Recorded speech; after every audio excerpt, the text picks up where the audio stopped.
Hello everyone, my name is Chinmay Chabisa, CS second year and I am a member of COPS IIT BHU। इस video में C++ के strings का एक basic idea देने वाला हूँ। तो शुरू करते हैं। सबसे पहले अपन देखेंगे कि जब अपन C में स्ट्रिंग इनपुट लेते थे वो कैसे करते थे।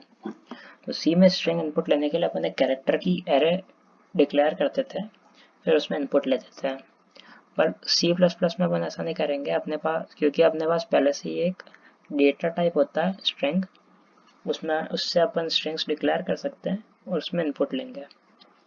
तो जब कैरेक्टर की एरे बनाते हैं तो मान लो अगर किसी कैरेक्टर एरे की साइज x है, फिर अपन जब उसमें स्ट्रिंग इनपुट ले रहे हैं और उस स्ट्रिंग की साइज x से ज़्यादा हो गई तो रन टाइम एरर आ जाएगी, और अगर x से कम हो गई तो अपनी मेमोरी का वेस्टेज हो जाएगा। इसलिए अपन स्ट्रिंग्स का यूज़ करेंगे, क्योंकि स्ट्रिंग में जो मेमोरी होती है वो डायनामिकली अलॉट होती है। इसलिए ना ही कोई रन टाइम एरर की दिक्कत होती है, ना मेमोरी वेस्टेज की दिक्कत होती है। ये मैंने अपने डॉक्स में लिख भी रखा है, चाहो तो पढ़ सकते हो। फिर अगला पॉइंट देखते हैं कि there is a threat of error decay in case of character array. As strings are represented as objects, no array decay occurs। तो स्ट्रिंग में तो कुछ एरे का काम ही नहीं होता, इसलिए एरे डीके का भी कोई सवाल ही नहीं है उसका, तो ठीक है। तो अगला वन देखते हैं कि implementation of character array is faster than string. Strings are slower when compared to implementation character array. तो ये स्ट्रिंग जो होती है वो स्लो होती है थोड़ी कैरेक्टर एरे से।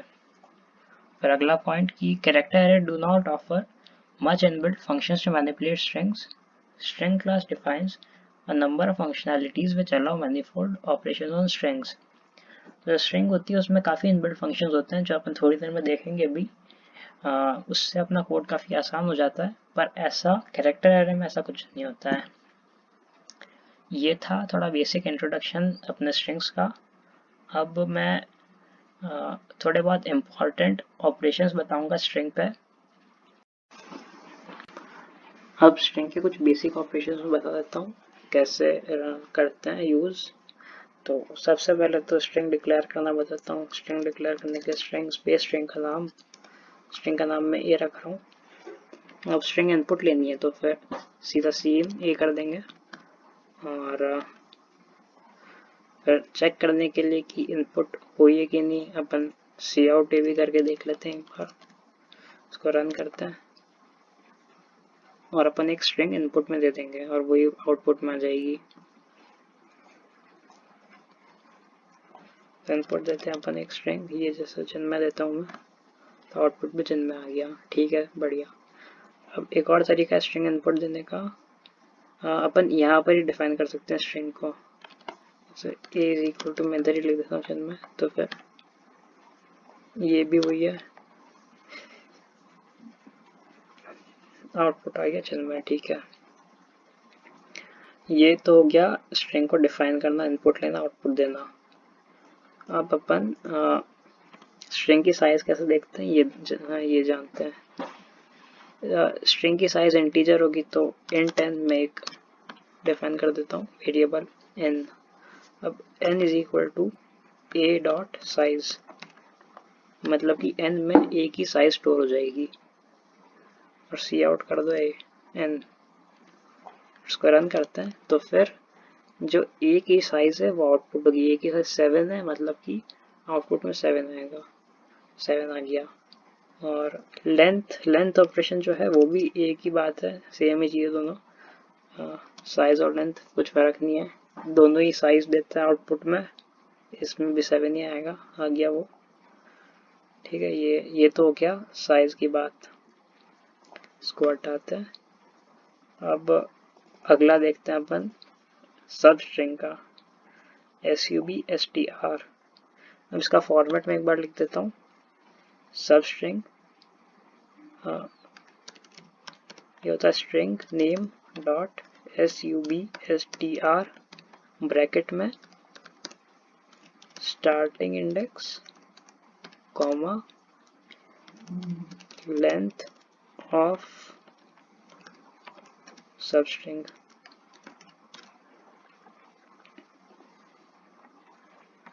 ये फॉर्मेट होता है, इसके हिसाब से अपन लिख देंगे। और आउटपुट करके देखते हैं, कोई एग्जांपल लेके देखते हैं। जैसे कि एक दूसरी स्ट्रिंग में डिक्लेयर करता हूँ, string b is equal to a, string name a इधर डॉट sub str ब्रैकेट में स्टार्टिंग इंडेक्स मान लेते 0, शुरुआत के 4 इंडेक्स चाहिए अपन को, शुरुआत के 4 लेंथ की एक सब स्ट्रिंग, तो 0 स्टार्टिंग इंडेक्स 0 कॉमा लेंथ 4, सी आउट भी कर देते हैं, रन।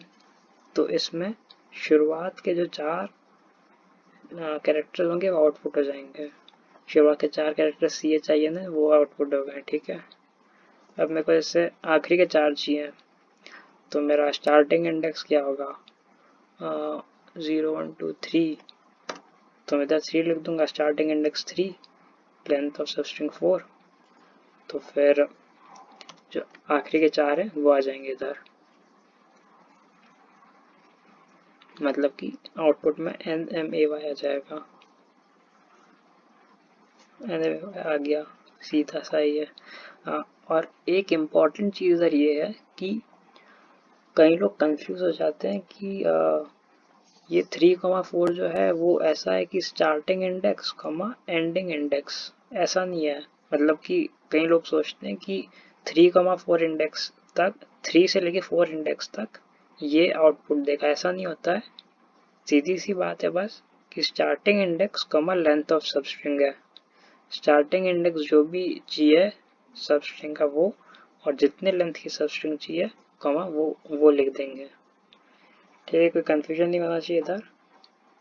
अब आगे बढ़ते हैं, अगला है अपेंड। तो अपेंड करने के लिए अपन स्ट्रिंग का नाम डॉट append अपेंड, फिर ब्रैकेट में अपन लिख देंगे जो भी स्ट्रिंग अपन को अपेंड करनी है। एग्जांपल लेते हैं ये, उसका आउटपुट करके देखते हैं, अपेंड हो जाएगी उसके पीछे अपेंड से, और फिर पूरी स्ट्रिंग जो भी है वो आउटपुट हो जाएगी, आउटपुट हो गई।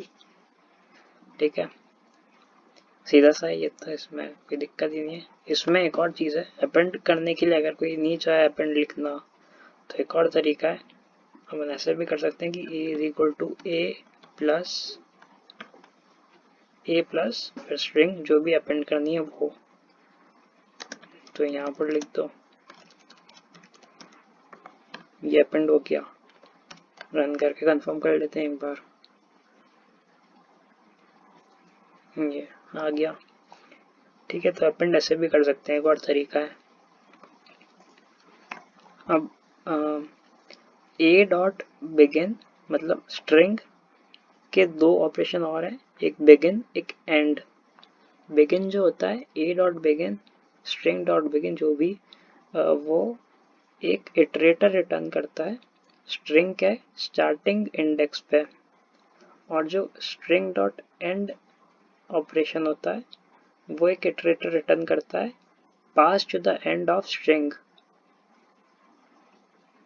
मतलब कि मान लो कि स्ट्रिंग के लास्ट कैरेक्टर के बाद में भी अगर कोई कैरेक्टर होता तो वो उसको पॉइंट करता है, स्ट्रिंग डॉट एंड उसको पॉइंट करता है। ठीक है, इसके यूज अपन बाद में काम आएंगे, इसका अभी कुछ काम नहीं है, इसको अपन नहीं देखेंगे। और एक आखिरी चीज, एक आखिरी इम्पोर्टेंट ऑपरेशन एक और है, क्लियर, वो मैं बताता हूँ। अगर ए डॉट क्लियर कर देता हूँ तो फिर स्ट्रिंग ए क्लियर हो जाएगी, मतलब उसमें जो भी एलिमेंट्स हैं वो सब हट जाएंगे, खाली हो जाएगी वो स्ट्रिंग, आउटपुट में कुछ नहीं आएगा, कुछ नहीं आएगा, क्लियर हो गई वो स्ट्रिंग। बस यही है, इम्पोर्टेंट ऑपरेशन इतने ही है। तो ये कुछ बेसिक ऑपरेशन हो गए स्ट्रिंग के इम्पोर्टेंट, इनके डिस्क्रिप्शन में मैंने इधर लिख भी रखे हैं, तो यहाँ से भी एक बार पढ़ लेना। इनके अलावा भी थोड़े बहुत और होते हैं स्ट्रिंग ऑपरेशंस, वो ये है, ये लेकिन ये इतना कुछ काम नहीं आते हैं, तो रेयरली कभी काम आएंगे तुम्हारे यहाँ, तो फिर ये रहने दो, या फिर पढ़ना चाहो तो पढ़ सकते हो, बाकी इतना कुछ इम्पोर्टेंट नहीं है ये। इसके अलावा अगर किसी को और पढ़ने की इच्छा है स्ट्रिंग्स के बारे में, तो फिर मैंने लिंक्स डाल रखी हैं इधर, यहाँ से पढ़ लेना। क्वेश्चन करने हो तो मैंने हैकर रैंक की एक लिंक डाल रखी है, वहाँ पर बहुत सारे क्वेश्चन हैं, जितने चाहो करो।